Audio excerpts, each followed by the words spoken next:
since the chat GPT came in, and it's almost maybe another week, it will be 2 years, right? The world is changing fast, right? Over the last weekend, we saw Optimus Prime, we saw SpaceX catching its boosters, right? It's almost some aspects of engineering which nobody ever thought, right?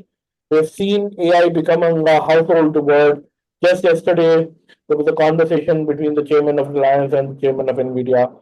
Quantum may be another 2 to 3 years away.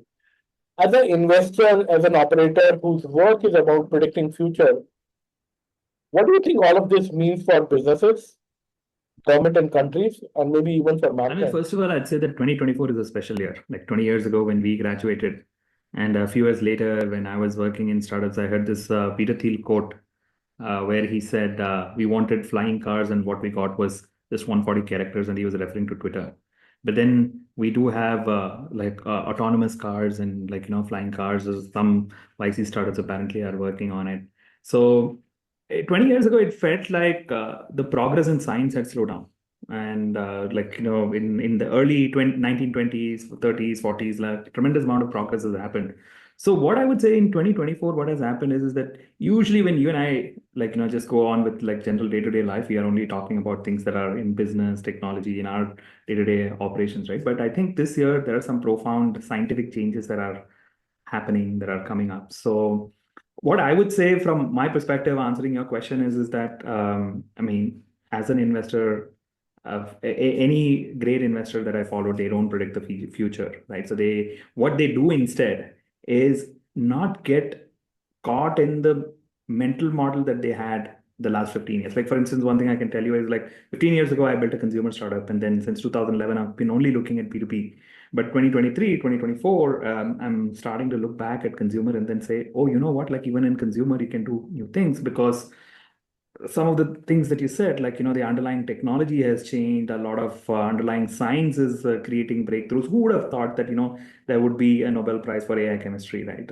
Which goes to a machine learning background. What I'd rather do is that I discard my mental model of how I used to think about from, let's say, 2 years, 3 years, or 4 years ago. And all the great investors, what I see is that they evaluate every idea for its own merit.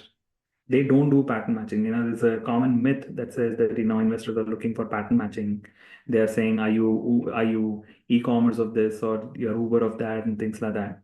Now, maybe that's how when people get into the field they get started out. But the school of hard knocks teaches all the investors that every time you do this, where you actually just copy a narrative, where you copy some Uber of this or that, then it doesn't work out. And those people who do think from a first principles for each idea, in the long term, in the 10-15 year horizon, they emerge winners. And those who have thought about things are saying, oh, this is the Flipkart of that, and then just did pattern matching. What happens with them is that in the short term, they look very genius like, and then in the long term, things tank on them. So I would actually say just think about every idea from its own merit perspective. So if you're thinking that, or you want to build a consumer idea, or you want to build something for the India market, or you want to build something for the China market, everything changes, right? So not trying to predict, but just breaking it down to basics and see as of today what is happening, and then based on this, like what can this potentially become, right? That's how I think about evaluating. No prediction.